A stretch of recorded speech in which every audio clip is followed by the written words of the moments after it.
Shrewsbury with the defeat of the rebels. And there's some more conflict going on with the rebels throughout the play, and that's one of the lines of plot. And then the other line of plot continues with Harry and his friend Falstaff and their interaction. So at this point in the play, Harry is still kind of like doing the non-princely thing, hanging out in bars and taverns. And that's one of the main worries still of Henry IV, continuing from the previous play.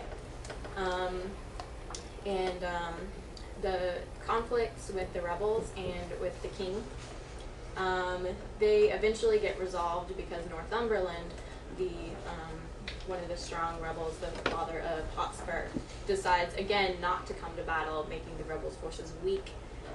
Therefore, when the rebels and the king's forces meet, they end up not really fighting, but Prince John, another one of the king's sons, kind of pulls a fast one on him and is like, hey, I'll do what you say and give you what you want. And so the rebels are like, okay, and they send their forces away. Then Prince John comes in and is like, all right, now I'm arresting you guys, you rebel leaders, and he executes them all.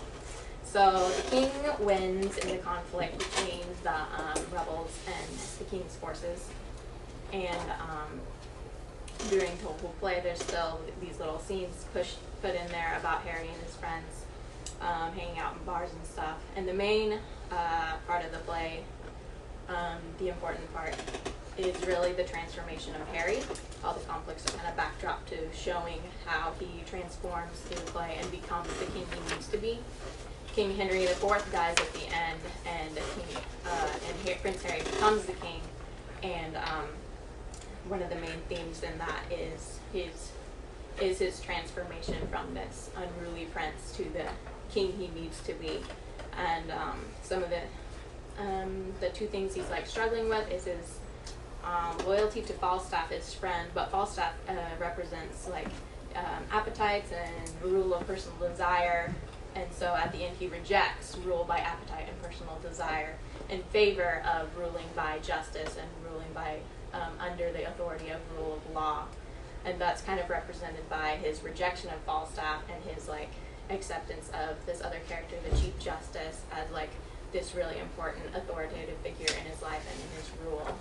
At the very end, in the last scene in Act 5, there's this big dramatic moment where Falstaff comes up and King Henry V is being celebrated, and Falstaff is like, hey, King Henry, Prince Hal, my old friend, and King Henry just says, who are you, fool? Chief Justice, deal with this man. And it looks like a really bad rejection of an old friend, but it's what Prince Harry had to do in order to become the king that the nation needed, in order to stop the conflict and the disorder that was happening in the country, because he had to choose to rule by law, to rule by